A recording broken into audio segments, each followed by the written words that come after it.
Bueno, vamos a ver una clase sobre acero. Comentarles primero que esta clase está basada en gran parte de ella en imágenes y textos de la revista Tectónica. Es decir, que si ustedes quieren ampliar el tema, pueden perfectamente acceder a la revista. Está en la biblioteca de la facultad y en estas épocas, si quieren, pueden bajarlo. Hay PDFs en internet de estas revistas que son realmente los nuevos libros de construcciones eh, de este tipo de tecnologías. Vamos a arrancar por esta frase tan potente de Tatlin, que decía: el material crea la técnica y la técnica determina la forma. Tiene que ver, si ustedes se recuerdan, el año pasado en mi primera clase yo hablé sobre distintos materiales que iban dando diferentes resultados en cuanto a su lenguaje. Hablamos del Partenón, hablamos de las estructuras de mampostería portante que hacían las ventanas verticales y angostas. Hablamos luego de la estructura independiente, cuando aparece el hormigón, que aparece la ventana horizontal. ¿eh? Y hablamos de una serie de otras tecnologías que fueron generando formas. Entonces, y que cada una tenía su técnica. Eh, el ladrillo, su técnica de trabajar a la compresión, las piedras que se apilaban en el Partenón, el ladrillo y el adobe y los juncos en esas marismas que no sé si recuerdan de un libro que se llama Arquitectura sin arquitectos. Bueno, no me quiero extender más en esto, pero sí creo que tiene mucho que ver con la imagen que va a dar como resultado. Una distinta técnica va a dar un resultado, una forma. Vamos a empezar. Los elementos lineales. Las estructuras de madera comparten, por ser elementos lineales, muchas características con las piezas de acero. Lo iguala o hace similares la forma de trabajar de los elementos de acero con los de madera. Eso es lo que significa este texto. La irrupción del hierro y el vidrio en la edificación del siglo XIX supone una convulsión sin precedentes. El acero aporta por primera vez resistencia a la tracción, posibilitando la realización de grandes luces. Habíamos hablado siempre de el ladrillo haciendo arcos de medio punto, piedras a los cuales había que hacer su dintel lo más angosto posible a los fines de que no se quebrara porque no podía trabajar a la flexión. Y cuando aparece el acero, aparece la tracción en la construcción y empiezan este tipo de estructuras como los que vemos en el puente de Marsella de 1905, una obra espectacular. Bueno, nosotros, como siempre les digo, no vamos a ser probablemente expertos en acero, pero sí tenemos que tener algunas nociones a los fines de poder tomar decisiones en determinados momentos de nuestra carrera. Entonces vamos a analizar un poco esto de referido a la producción y al acero en sí mismo. Dice acá: no existe un único acero, sino muchos. El acero es una aleación de hierro que abarca contenidos de carbono entre 0,03 y 2%.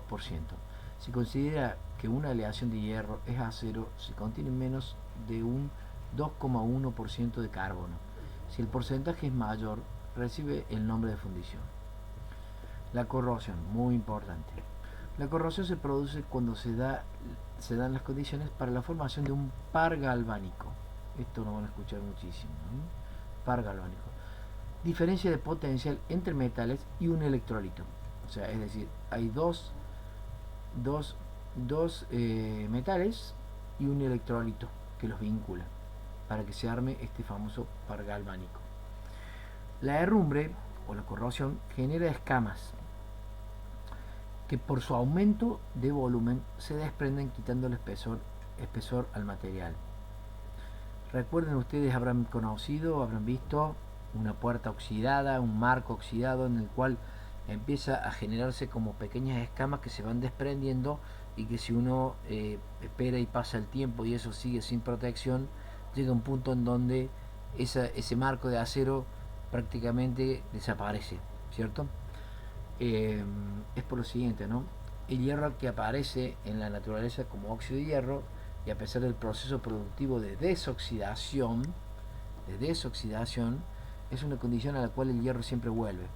Entonces en la naturaleza lo encontramos como óxido de hierro. Hacemos a través de procesos la desoxidación y lo convertimos en hierro, pero siempre está queriendo volver a ser óxido de hierro, y esta herrumbre es lo que convierte al acero en óxido de hierro. ¿Tá?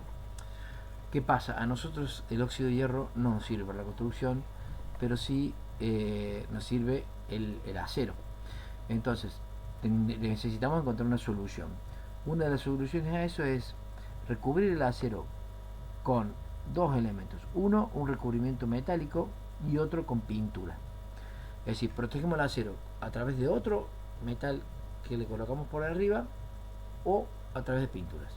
Recubrimiento metálico pueden ser galvanizados, zincados, cromados, etc. Estos elementos protegen el acero que queda en el corazón de este material.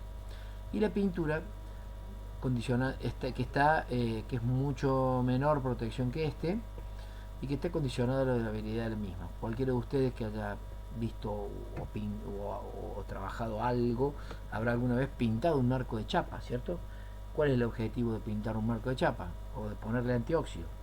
No es solo que quede lindo el marco, sino que estamos generando una protección para que ese marco no se oxide. ¿Tá? Entonces, dos soluciones: recubrimiento metálico, es decir, protejo al acero con otro metal, u otra forma de protección es a través de pintura. El recubrimiento metálico. El galvanizado es una aleación superficial que aporta al acero un ánodo de sacrificio, un metal con menor potencial electroquímico, el zinc, en este caso, que por tanto se oxidará preferentemente. Se realiza en caliente por inmersión o a través de electrogalvanización en continuo. Acá están galvanizándose. Esto era de acero, y a través de estas cubas están incorporándole zinc a este acero. Este es un gráfico muy claro. Esto que dice Fe, esto es hierro, y esto es ZN, esto es zinc. Entonces acá tenemos los dos metales que hablábamos del par galvánico, pero necesitamos del electrolito. ¿Qué es el electrolito en este caso? Es agua. Entonces cuando llueve yo tengo el acero y tengo el zinc. O si quedase una discontinuidad entre ambos, a través de este electrolito, que va a generar que se oxide y va a tratar de oxidar este acero, lo primero que va a pasar es que el zinc, que está por arriba protegiendo el acero, va a generar a través de esto, de estas sales que va a empezar a expulsar el zinc, va a generar unas sales y una capa de óxido acá que va a proteger a este acero. Entonces este zinc protegió a través de su propia oxidación el acero, y eso es lo que nosotros necesitamos, porque lo que necesitamos que se salve es esto. Y además porque el zinc genera esta propia protección y tiene otro tipo de oxidación diferente a la del acero, que genera capas, como dijimos antes, genera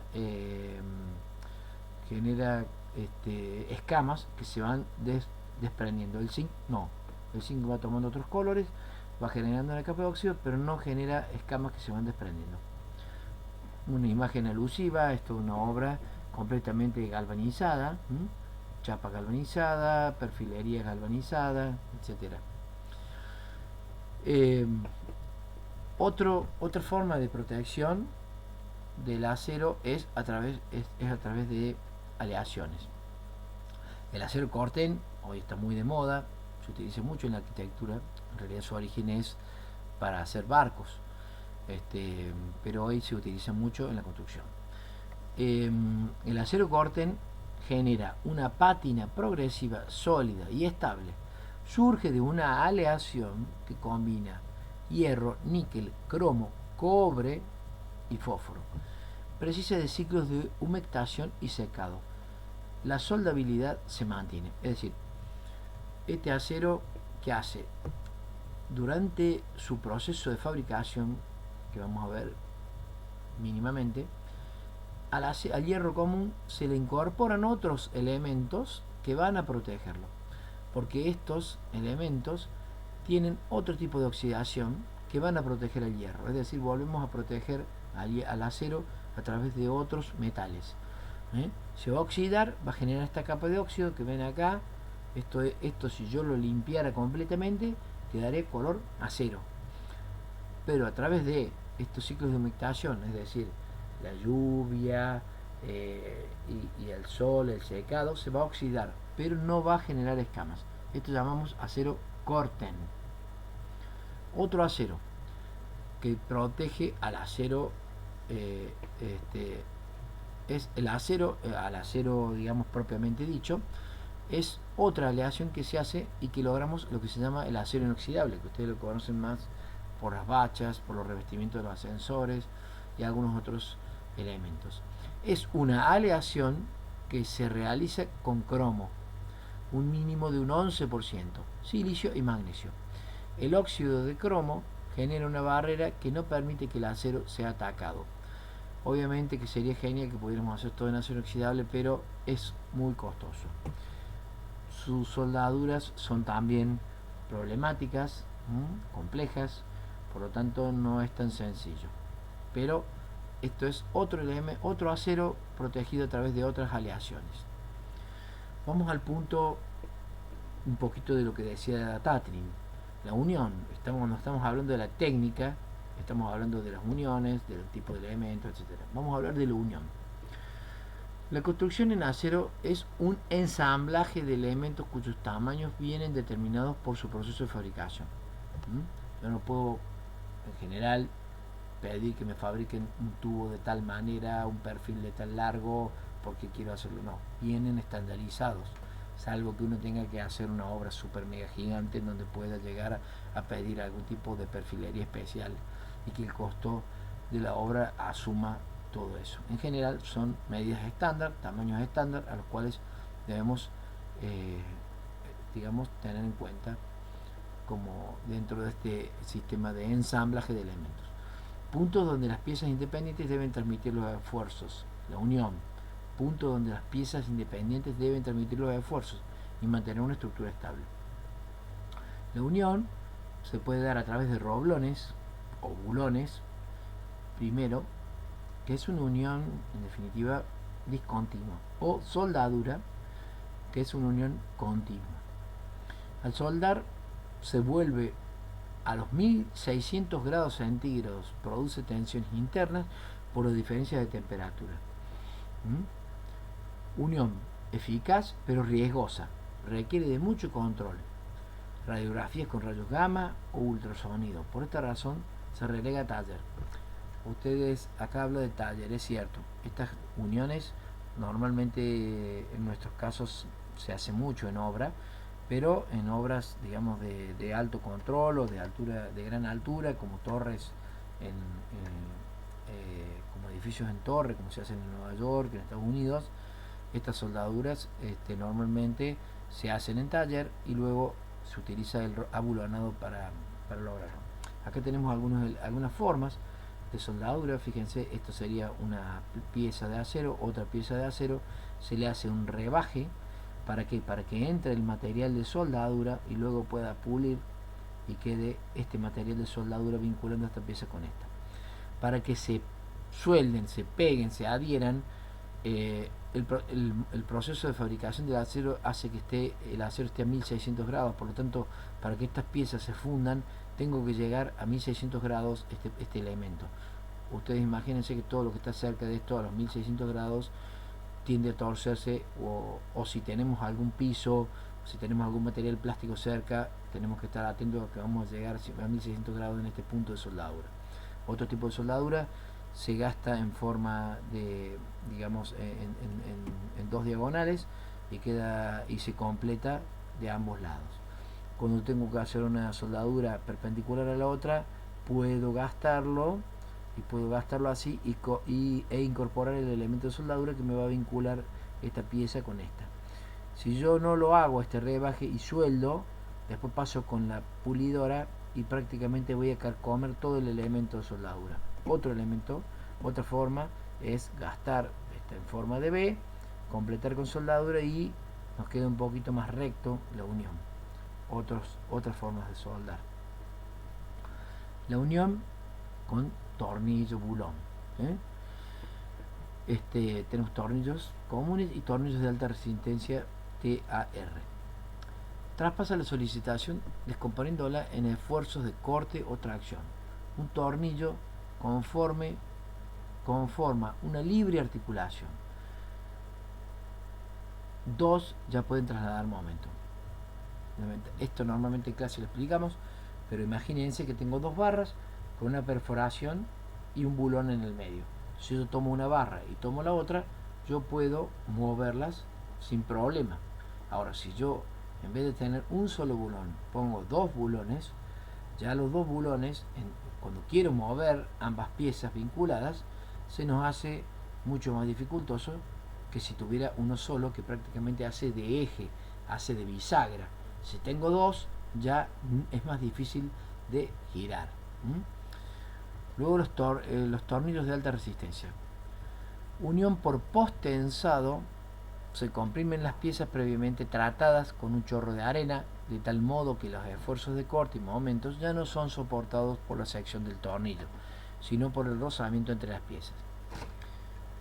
Bueno, estas son figuras en donde yo acá voy a ver si puedo dibujar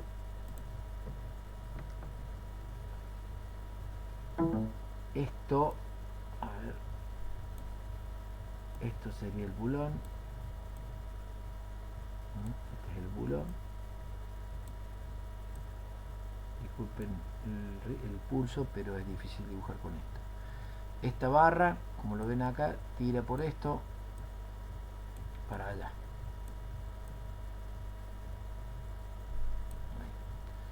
Y este tira así, y tira así, y tira así. Tiran ambas, uno para allá y otro para allá. Entonces, ¿qué pasa? Este bulón tiende a querer cortarse acá. Tiende a querer cortarse acá. Y este también. Entonces, para que esto no se vaya para allá y esto no se vaya para allá, la sección de este bulón, que tiene acá la tapa, la punta del bulón, acá la tuerca del bulón, arandela y otras dos planchuelas, pero esto tiende a querer cortarse y desaparecer. Si se suelta eso, se rompe la estructura. Entonces, el cálculo de este bulón es lo que va a permitir que esta estructura se mantenga estable. Este caso que vemos acá son los bulones TAR, estos bulones TAR de tornillos de alta resistencia. Acá lo que se hace es tratar estas superficies, esta superficie y estas se las arena y se las hace rugosas de manera que colaboren con la fricción de estos elementos. Entonces, cuando yo ajusto este bulón con esta tuerca, ajusto esta, los ajusto. Entonces, cuando yo tiro de nuevo para allá con este y tiro de nuevo para allá con este, bueno, obviamente que esto va a tener su esfuerzo, pero esto, al estar presionado, acá va a haber una serie de reacciones porque va a estar friccionando esta pieza, va a estar friccionando y intentando que no se pueda deslizar esta pieza, ¿tá? Entonces esto empuja para acá, esto empuja para acá, el bulón, acá está el esfuerzo de corte que teníamos antes, pero esta pieza que empuja hace que esto friccione y que colabore con el tamaño del bulón. Esto ha sido un cambio muy importante en la tecnología y es prácticamente lo que se utiliza hoy en día en edificios de gran escala, este tipo de tornillos. Bueno, otro tema, vimos la unión. Ahora contra el fuego. El segundo punto débil del acero, habla del segundo porque el primer punto débil era la corrosión. El segundo punto es el fuego, ¿no? Fíjense, con temperaturas de 600 grados el acero pierde más de la mitad de la resistencia. Alta conductividad térmica. cualquiera que pone una barra de acero en una hornalla o en algo caliente, la barra inmediatamente transmite el calor hacia tu mano, ¿no? Entonces es muy conductor del calor de lo térmico, tanto sea frío como calor. Evitar el contacto del fuego de la estructura. ¿A través de qué? Pinturas ignífugas que se expanden en presencia del fuego, no alcanzan valores determinantes. No viene a ser algo sumamente seguro, sobre todo para torres. Encamisados, esto sí es lo que se hace. Fíjense, acá estamos viendo un poco esta estructura, que es un edificio de Norman Foster, que la estructura es al final este elemento filar finito, acá, un tensor, pero que luego se empieza a envolver a través de elementos aislantes y de recubrimientos y de cuestiones, y termina teniendo otro tamaño absolutamente diferente. Si lo vemos acá, miren, en la imagen de acá arriba, esto ha sido envuelto con aislantes, fijado con bulones, luego está envuelto con una lámina de aluminio y todo, ya prácticamente la estructura metálica ha desaparecido, y luego se lo envuelve con aluminio compuesto, también llamado alucobond o reinobond, y fíjense que la esbeltez de aquellas barras finas y todo se ha ido perdiendo, pero bueno, por lo menos tenemos esa aislación. Cuando hablamos acá de 600 grados, no crean que es algo tan complejo. En los incendios a 400 grados, que nos parece una locura, se llega muy rápidamente, lamentablemente. Contra el fuego, encamisados, acá tenemos el perfil de acero y tenemos luego una serie de capas que lo van protegiendo. Miren esto, este es el perfil de acero y acá vienen placas que pueden ser de lana de vidrio, pueden ser de lanas minerales y otros, o pueden ser proyectado de poliuretano, proyectado de celulosa, proyectado de otros elementos ignífugos, que lo que hacen es aislar al acero para que no pierda su resistencia. Fíjense que hay otros elementos como este caso, en donde como protección contra el fuego los perfiles huecos se rellenan parcialmente con agua tratada. Agua tratada. Esto es muy extraño, digamos, no es muy habitual, y también tiene algunos inconvenientes porque esta agua tratada, cuando estamos hablando de vigas, se convierte en algo muy pesado, entonces la estructura, que era algo liviano, ya no es tan liviano, entonces la estructura metálica empieza a ser ya más comparable con una de hormigón. Bueno, contra el fuego, todas estas soluciones llevan a una renuncia a la estructura vista a su flexibilidad, velocidad de ejecución. Imagínense, si hablamos de esto, imagínense la velocidad de ejecución de esto, decimos, no, hagamos algo metálico que es algo sencillo y rápido. Sí, para estructuras de bajo calibre sí, pero estructuras grandes ya es más complejo. Estructura en el exterior del edificio. En caso de edificios de poca altura es suficiente. Si yo trato de que la estructura quede por fuera y que el resto de la estructura quede por dentro, también colabora en que el calor le llegue más lentamente hacia la estructura principal. Relleno con agua tratada, como veíamos recién, el peso de la misma sobre las vigas suele ser preocupante. Contra el fuego. Alternativa. La estructura en un incendio pasa por diferentes estados de debilitamiento que no llegan a un colapso inmediato, siempre que se prevea el estado de fluencia que se producirá en los elementos estructurales. Al empezar a perder la capacidad de carga, lo que soportaba una capacidad empieza a soportar menos. Entonces se instalan los arriostramientos pertinentes para el momento en que los nudos se convierten en rótulas. Que sería este caso, por ejemplo, esto lo grafiqué yo. Supongamos este perfil está perfecto, está verificado, calculado, soporta toda la estructura del edificio, el acolmatamiento. En caso de que acá hubiera un incendio, empieza el incendio a debilitar esta barra.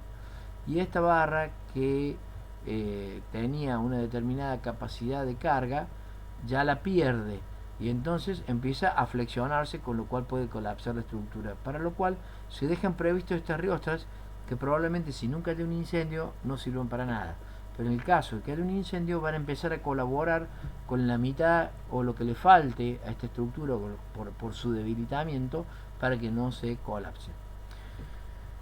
Otra es el acortamiento de tiempo de evacuación. Si lo importante no es que la estructura no se caiga, sino que la gente no sufra daños, entonces hay que tratar de lograr la multiplicación de vías de escape para hacer la evacuación lo más rápido posible. En esto no vamos a ahondar prácticamente nada, porque después les voy a participar un video de una empresa mexicana que fabrica acero, pero básicamente voy a tratar de hacerlo algo muy rápido. Arranca a través de pallets, minerales de hierro, calibrado fundentes, que van hacia lo que se llama un alto horno. Luego viene también carbón, que pasa a través de esta coquera, y del coque metalúrgico se incorpora también en el horno. Luego se le incorpora a este mismo horno finos minerales de hierro, finos de caliza, dolomita, polvo y laminillas, que pasan entre el coque y esto a una especie de sinterización. Esta sinterización se incorpora por acá abajo. Luego también, una vez que se incorporaron todos estos elementos al alto horno, luego sale el arrabio líquido. Este arrabio líquido viene a este convertidor. Antes de entrar al convertidor se le agrega chatarra. Esta chatarra se incorpora acá y se funde dentro de este convertidor. También dentro, además de la chatarra, se le agrega la caliza y dolomita a través de la calcinación de esta, y sube y se incorpora también en este convertidor.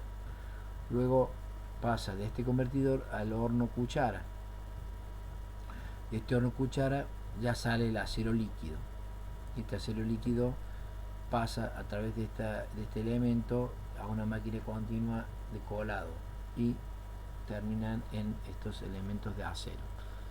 Muy sintéticamente, no somos expertos en fabricación de acero, pero sí les voy a compartir luego un video de AMSA, una fábrica mexicana de acero, donde si quieren pueden profundizar ahí.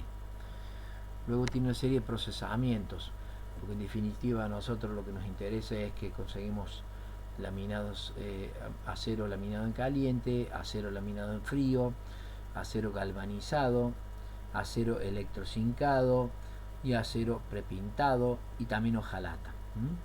Estos son los productos de los que nosotros disponemos. Todos estos procesos por los cuales pasan para a través de una serie de procedimientos, se llega a esto, que es lo que nosotros necesitamos.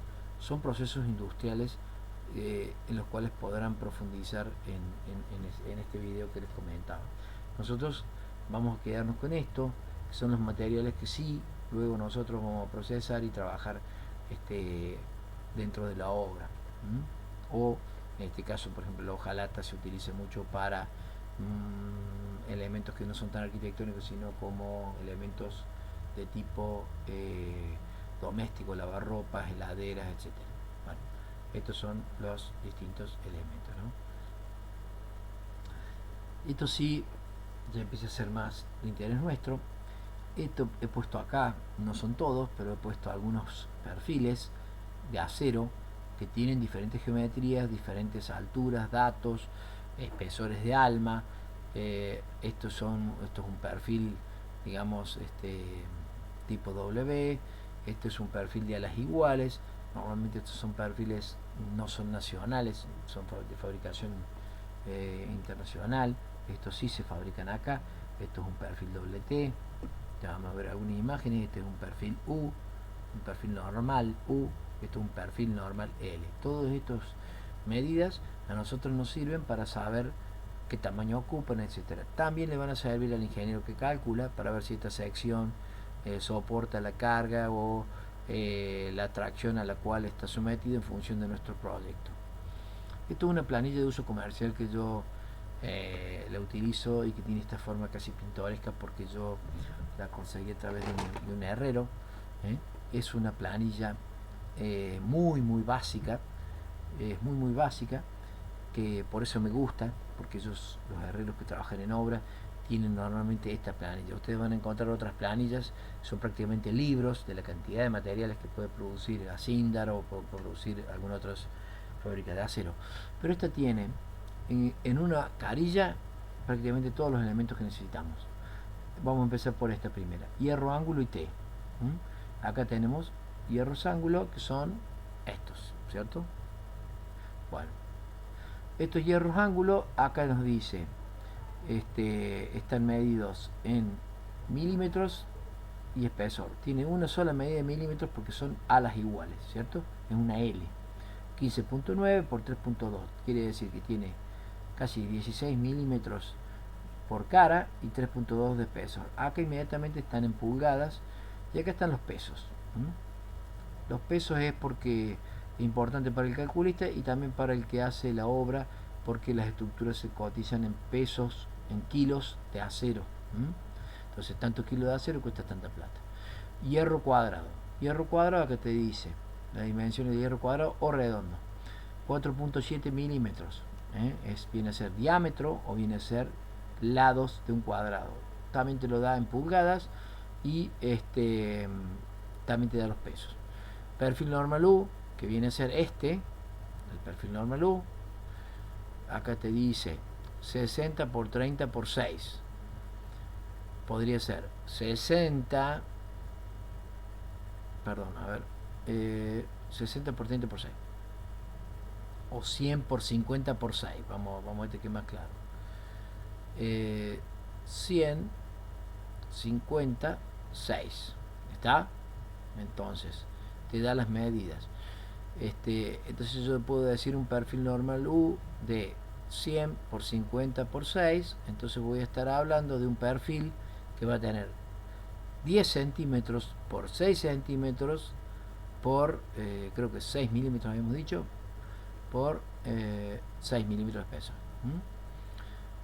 Normalmente estas medidas nos sirven para dibujarlos, pero en realidad si vos pedís un perfil normal U, ya viene con estas medidas. ¿Tá? Perfil hierro doble T o perfil normal doble T. El perfil normal doble T es una T para arriba y una T para abajo, entonces son 2T, por eso se llama doble T. Entonces tenemos por ejemplo, ahora vamos a ir uno más abajo. 280, estamos hablando de milímetros, es decir, son 28 centímetros por 119 milímetros de ala de la parte corta de la T y 10 milímetros de espesor.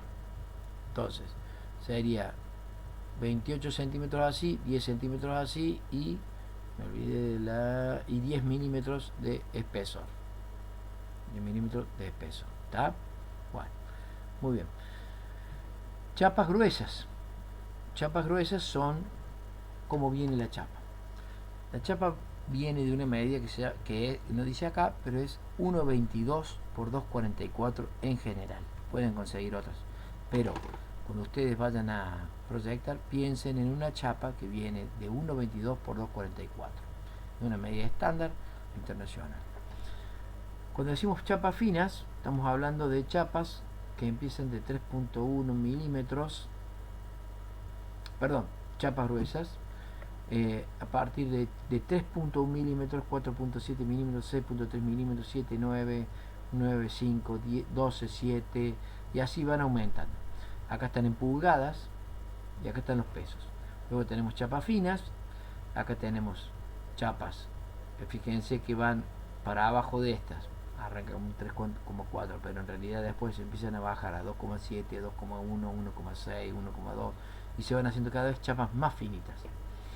Esto es muy importante, por alguna razón nosotros llamamos a las chapas de esta manera, en función de una especificación inglesa, que es esto que dice BWG, que quiere y que el BWG tiene numeraciones.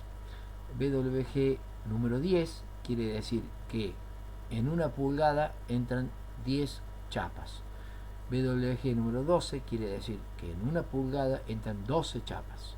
BWG número 20 quiere decir que en 1 pulgada entran 20 chapas. ¿Qué quiere decir esto? Que mientras más cantidad tiene este número, más chapas entran. Y si entran más chapas en el mismo espesor, ¿qué quiere decir? Que la chapa 30, por ejemplo, va a ser mucho más finita, porque si entran 30 chapas en una pulgada, quiere decir que es mucho más finita que en esta que solo entran 10. No me pregunten por qué se utiliza esto es así, y así son las normas. Es una norma inglesa, se ha transferido y se utiliza. Hierro planchuela. Hierro planchuela son barras prácticamente rectángulos de acero que tienen acá su ancho. Podemos llegar a tener una barra, fíjense, de 101.5, es decir, de 10 centímetros de ancho, un rectángulo de chapa de barra de acero de 10 centímetros de ancho, que son 4 pulgadas en pulgadas, y acá vengo por acá y subo y puedo ir viendo cuáles espesores puedo tener. Puedo tener de 6,3.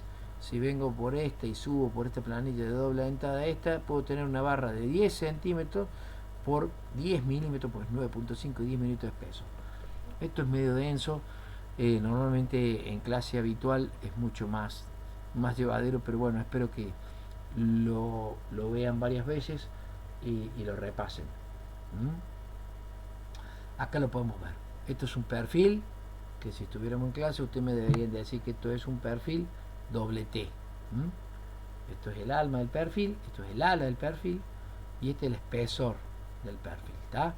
Son perfiles doble T, que son estructurales claramente. Este perfil, ¿qué será? Un perfil C, un perfil estructural C. ¿Tá? Un perfil estructural. Se van a ver, hay otros perfiles C que son confusos. No son confusos, sino que son menos estructurales porque son de chapa plegada. Acá tenemos un perfil T. Entonces, si nos vamos de nuevo a la planilla, tenemos acá el perfil U, acá el doble T que ya lo vimos, y el otro, ¿cuál era? El T. Acá está el T. Entonces, si yo quiero saber de qué tamaño viene esto, me voy a la planilla. Si yo quiero saber de qué tamaño viene esto, me voy a la planilla. Si quiero saber este, también. Fíjense que estos son particularmente especiales, porque uno tiende a pensar que esta barra, que este lado es más largo. No, no es más largo. Esto mide lo mismo que esto. ¿Tá? Entonces esta ala es igual que esta. Y este, un perfil normal L. Es una L. Una L. Todos estos elementos nos permiten a nosotros después conformar esta especie de mecano. Perfil normal ángulo es el L. Un ángulo es lo mismo que una L. ¿Tá? Ahí están las medidas de S. Bueno, luego tenemos las barras. Habíamos hablado de barras macizas cuadradas, barras macizas redondas, etcétera, que también están en la planilla. Por otro lado, tenemos tubos. Porque esto claramente, si yo le pregunto, ¿esto es un tubo o una barra? Esto no es un tubo, si está macizo. Esto es una barra maciza. Y esto es una planchuela. Fíjense, acá me había olvidado. Acá tenemos una planchuela. Es un rectangulito de un espesor y un ancho. Una barra. Son barras, no son tubos. Los tubos son huecos por dentro.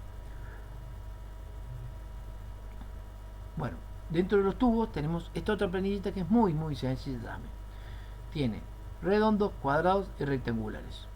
¿Tá? Acá te dice todo lo que son redondos con su diámetro. 12 milímetros, 15 milímetros, 19 milímetros. Y puede llegar hasta un tubo, qué sé yo, ponele acá. Un tubo de 4 pulgadas, es decir, de 100.1 milímetros, 10 centímetros de tubo, un tubazo. Puede llegar a uno de 177 milímetros, 7 pulgadas de tubo. Wow. Después tenemos rectángulos. Estos rectángulos están en milímetros y son de 10 por 10 milímetros. Un cuadradito chiquitito, 10 por 10, 12 por 12. Y podemos llegar hasta tubos de 14 centímetros por 14 centímetros. Luego tenemos los rectangulares que van variando, vamos mezclando. Puede ser este de 30 milímetros por 20 milímetros, 40 por 10, etc. Toda una serie de tubos rectangulares que están a disposición para lo que la estructura que nosotros necesitemos. Cada uno de estos, si yo quiero saber qué espesor puedo tener dentro de un tubo de 60-30 que me sirve porque mi geometría necesita un tubo como este, vengo por acá, entro por esta barra de doble entrada y subo. Y voy y busco, por ejemplo, para mí un 60-30 podría ser, subo por acá, de un espesor de 2 milímetros. Y así puedo utilizar esta tabla de barras. Estos son otros perfiles. Cuando yo le decía que hay otros perfiles en C, son conformados en frío, son una especie de chapas plegadas, no son tan estructurales como los que vimos recién y ya lo vamos a profundizar un poco más adelante. Tubos estructurales, ¿ven? Acá están los tubos. Tanto por tanto lo voy a verificar en la planilla, tanto por tanto lo voy a verificar. Tubos rectangulares. Vienen estándar, distintos tamaños que nos sirven para que nosotros, como si fuera un mecano, podamos ir armando una estructura en función de lo que vamos necesitando. Acá tengo un elenco de tubos cuadrados grandes, tubos rectangulares, qué sé yo. Hay un montón de tubos que son las piezas con las cuales, las piezas de este mecano que nosotros vamos a necesitar para poder armar una estructura. Luego, cuando hablamos de unión y hablábamos de soldadura, acá tenemos un ejemplo. Fíjense, un excelente soldador ha vinculado a través de esta soldadura esta pieza con esta, ¿tá? Pero claro, decíamos que la soldadura es buena que se haga en taller, entonces por ahí esta pieza viene con este perfil, viene preparado de taller, soldado en taller y luego se abulona en obra, ¿tá? Acá lo mismo, esta pieza que está acá, soldada, este tubo, tiene una planchuela que sale hacia acá y a través de 2 perforaciones vinculo en obra. Entonces es muy práctico. Normalmente las empresas metalúrgicas prefieren el abulonado porque si tienen que tener colgado un tipo a esta altura soldando, no saben la calidad con la que puede llegar a terminar esa soldadura. Así que bueno, esta es la otra unión a través de rulonado o abulonado. Fíjense, otra unión. Esto es ni más ni menos que el ejemplo que veíamos de los bulones. Este perfil tira para allá, este perfil tira para allá y acá están los bulones que evitan que se corte eso, ¿tá? Esta placa seguramente está arenada en ese punto, está arenada ahí y al presionar se fricciona, se presionan 2 planchuelas y este queda en el medio. Están por un lado el corte del bulón, por otro lado la fricción del acero sobre esta pieza. Bueno, hay otros detalles metálicos que ya veremos. Fíjense, piezas también hechas en taller, esta pieza especial para soportar tensores y triangulaciones a través de barras de acero que soportan un vidrio, etcétera. Todas estas piezas pueden ser torneadas en torno que les da la geometría, abulonadas. Hay mucho para hacer en acero. Algunos detalles tales como podrían ser los que van a terminar haciendo ustedes en su ejercicio. Fíjense acá, pongo 2 perfiles U, pongo otro perfil U y en el medio pongo un perfil cuadrado, 2 perfiles U soldados o un tubo y voy haciendo las triangulaciones y he hecho que una viga reticulada que se suelda a qué? A una columna estructural metálica. Acá sale otra viga que sale hacia allá. Y fíjense, este ejemplo es casi pintoresco, pero van a ver ustedes muchísimo de esto que estamos viendo, digamos, industrial, a esto que se hace casi de forma casi sin control, pero van a ver muchísimos galpones parabólicos en Córdoba hechos con estos hierros de obra soldados en estos puntos que arman estas estructuras que tienen un dudoso control estricto de su capacidad portante y estructural. Fíjense, esto es otra viga, acá están abulonando las diagonales y tiene esta punta en donde seguramente, ya vamos a ver la imagen que sigue, este punto va a ser, esto no es una viga sino que es una columna que seguramente se va a levantar y se va a apoyar en este punto. Fíjense la placa de acero doblada y completamente soldada acá y abulonada, y este punto de acá. Acá está esa misma estructura apoyada sobre qué, y bueno, sobre una fundación que va a tener un pilote, una zapata, etcétera, el punto de encuentro entre la estructura metálica y el piso. Fíjense acá, el hueco está seguramente abulonado desde ahí arriba hasta allá abajo para poder unir esto con la base de hormigón.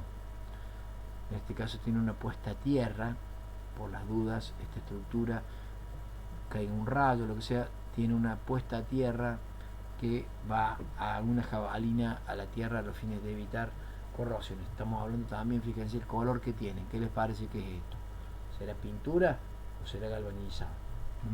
Es probable que toda esta estructura esté galvanizada previa a su fabricación. Bueno, hay montones de estructuras, ustedes pueden empezar a ver reticulados de este tipo, reticulados como esta viga que viene acá. Fíjense, el tubo está soldado. A esta soldadura le llamamos boca de pescado, porque si sacamos el tubo va a aparecer la boca de un pescado. Acá en este caso está soldado, en este caso se ha hecho una plasta y se ha abulonado. Bueno, hay infinidad de tipos de uniones. Acá tenemos una estructura principal y una parte traccionada acá abajo claramente, pero fíjense cómo los detalles se van haciendo. Una placa que pasa por acá, otra placa que pasa por acá, y esta pieza que a través de este bulón hace de tensor que vincula esto. Este elemento soldado muy bien acá soporta y funciona la compresión. Este fino que está la tracción, este grueso que está la compresión. Bueno, vemos también acá, si fijan este puente metálico, donde va a flexionar esto. Esto va a querer flexionar así. Esto va a querer flexionar así. Se va a querer doblar así y así. Y entonces estas piezas se tendrían que estirar ahí, se tendrían que tirar ahí para poder eso. Y como no van a permitir ese estiramiento, se va a mantener la pieza firme acá, y esto va a mantenerse rígido, ¿está? Bueno,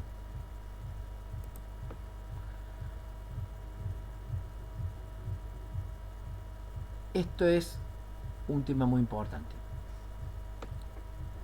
Les reitero, esta clase es muy larga, pueden ustedes cortarla y luego continuarla,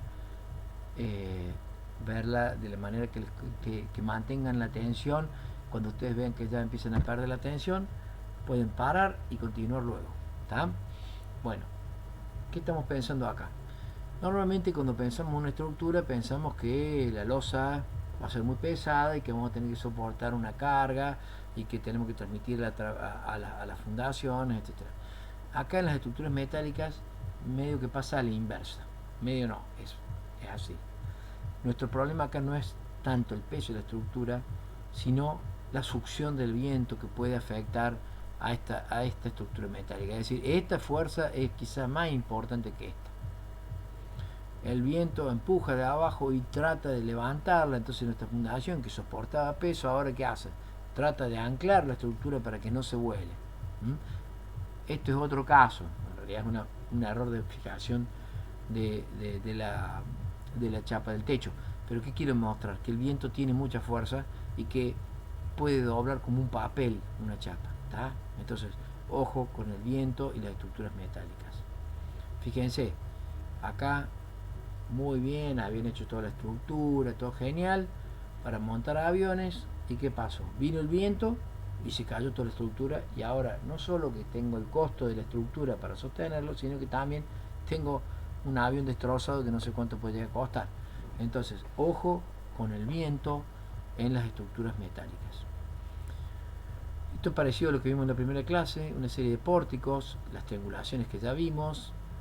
Luego vienen una serie de subestructuras para poder ir haciendo los cerramientos. Estas subestructuras, a su vez, vamos a incorporar más triangulaciones para poder evitar los movimientos horizontales. Luego vamos a colocar una canaleta, porque sí o sí estos techos juntan agua y el agua debe ser juntada a través de una canaleta. La coloco a la canaleta antes de poner la chapa. Luego de haber colocado la canaleta, recién coloco la chapa que pasa por sobre la canaleta.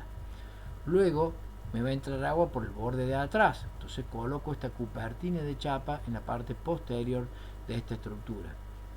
Y así se van armando estas estructuras que tienen estructuras principales, subestructuras y envolventes. Esto es otra planilla de perfiles C, que estos perfiles C son como estos que ustedes ven acá y como estos que ustedes ven acá. No son perfiles C normales, son perfiles de, como dice acá, perfiles conformados en frío. En realidad son unos que vimos al principio, son chapas plegadas. Chapas plegadas, pero unas chapas plegadas largas, que vienen de 6 y de 12 metros de largo. Por último, como cerramientos, tenemos chapas que tienen distintos pliegues. Hay muchísimas patentes y que pueden aguantar distintas luces entre apoyos. ¿Por qué? Porque mientras yo tengo acá 16 centímetros de altura, bueno, estos 16 centímetros de altura, si ustedes pliegan un papel, van a plegarlo, y al plegarlo no es lo mismo que la lámina, la hoja suelta. El plegado de un papel le da mayor estructura. Chapas habituales, como la chapa trapezoidal tipo Cincalum, la sinusoidal, fíjense, conseguimos en espesores de 25 y de 27. Recuerden la planilla de espesores de chapa, largo hasta 13,50 y de ancho 1.10. Pueden luego leer y profundizar en esto. Chapa canalada de acero revestido galvanizada, otro tipo de chapa, siempre protegiendo el acero a través de procedimientos de otros metales sobre el acero. Chapas trapezoidales prepintadas, estas son galvanizadas primero y luego son prepintadas. Estos son los colores habituales del mercado. Cuando hablamos de chapas sinusoidales, hablamos de un ancho útil y de un ancho total. ¿A qué se refiere? Se refiere al ancho útil, ¿por qué? Porque entre una chapa y la otra yo necesito montar un poco de la otra chapa sobre la otra para lograr la continuidad. Entonces, en definitiva, por más que esta chapa mida 1086 milímetros, me va a servir solo 1026 milímetros. Otro tipo de plegados de chapa, fíjense que tenemos en este caso una altura de cresta de 28 milímetros, en el anterior teníamos una altura de 18 milímetros, 18 contra 28, esta va a ser mucho más, va a soportar mayor carga y mayor distancia entre apoyos. Luego tenemos mayores plegados, una chapa que fíjense, esta tenía un ancho total de 1086 y un ancho útil de 1026. Esta tiene un ancho, porque claro, es más alta, es más resistente, pero a medida que es más alta y más resistente, voy teniendo un ancho útil de menor menor ancho útil que en las anteriores. Y si seguimos en esta, tenemos menor ancho útil todavía, pero sí mayor resistencia. Y en esta, por supuesto, que tiene, fíjense, una altura de onda de 122, o sea, 12 centímetros de altura. Ya tenemos un ancho útil de 900 milímetros. Entonces, estas van a ser opciones que ustedes van a tener para poder hacer los cerramientos. Las bobinas galvanizadas son chapas que vienen de ese proceso de fabricación de las cuales hablamos anteriormente y que pueden ser utilizadas para hacer plegados de chapa. Vamos a ver la chapa U45 o KR18. Esta chapa U45 es una de las chapas más importantes para grandes luces. Es una chapa que soporta pendientes muy bajas. Las otras chapas no pueden tener menor pendiente que el 7%, por ejemplo, pero esta chapa puede tener menos, 4%, por ahí. ¿Por qué? Fíjense, tiene un ancho útil de 45, por eso se llama U45. Tiene acá un elemento elevado y otro elemento elevado que va a servir para engancharse una con otra a través de un engrafado especial. Estas chapas normalmente se pueden llegar a hacer in situ. Fíjense, esto es una plegadora, allá atrás hay un rollo de chapa y acá va saliendo el plegado. No quiero hacer la comparación, pero sí le voy a hacer para que se entienda. Es como si fuera un churro. Va saliendo de esta plegadora una chapa continua. No tiene uniones transversales. O sea, va desde la cumbrera hasta la canaleta sin uniones. Fíjense en esta obra, acá no se ve la máquina, pero sí se entiende que viene la máquina y va haciendo la chapa. Y es tan larga que tiene que hacer una cadena humana para sostener la chapa y que no se deforme. Luego de esta chapa se pueden subir al techo. Hay otras modalidades que ya veremos más adelante de directamente ir haciendo el extruido de chapa con una grúa arriba del techo. A ver si tenemos alguna imagen acá. No tengo imagen. Acá se ve, fíjense, la diferencia y el largo que puede tener esta chapa. Porque las otras chapas habíamos hablado de 1350. ¿Por qué 1350? En función del traslado de un camión. Esto se lleva a la bobina y se hace la extrusión en obra. Aislantes. Los aislantes habituales, lana de vidrio, distintas espumas, thermofoil y Tyvek. Acá tenemos una clásica que utilizamos siempre, que es la lana de vidrio, que viene en rollo, aluminio, con un film de aluminio, a veces de un plástico blanco, y la lana de vidrio, que es altamente aislante, térmica y acústica. Acá pueden poner pausa y estudiar lo que indica y lo que especifica exactamente todo lo que refiere a la lana de vidrio. Luego tenemos otros aislantes, como distintos tipos de espumas,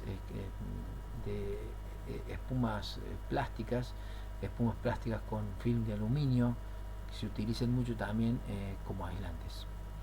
Thermofoil, esto también tiene una lámina de aluminio, tiene las famosas bolitas de aire o pelotitas de aire encapsuladas dentro de ella, que le hacen funcionar como aislante térmico. Por último, y disculpen el largo, ustedes pueden procesarlo y hacer cortes donde ustedes dispongan y se les canse la tensión y pueden ir dosificando la clase. Esto es la página web mía, en donde pueden encontrar acá en santiagovialear.com.ar/móvil, en este punto que se llama menú. Bajan acá por menú, entran a la cátedra de tecnología 3 y acá van a encontrar las planillas de hierros. Estas planillas que yo necesito que ustedes las bajen para poder contar con ellas y poder realmente empezar a realizar los trabajos con hierros y aceros, tubos, perfiles, etcétera, que sean estándar. No podemos inventar perfiles nosotros. Bueno, chicos, estimados estudiantes, les pido que por favor pongan atención. Cuando se sientan cansados, corten la clase, vuelven a retomarla cuando estén más descansados. Por otro lado, les reitero, gran parte de esta bibliografía está en la revista Tectónica, la pueden conseguir en PDF o en la biblioteca. Bueno, les doy muchas gracias y espero que sigan avanzando con el ejercicio y nos vemos en la próxima clase.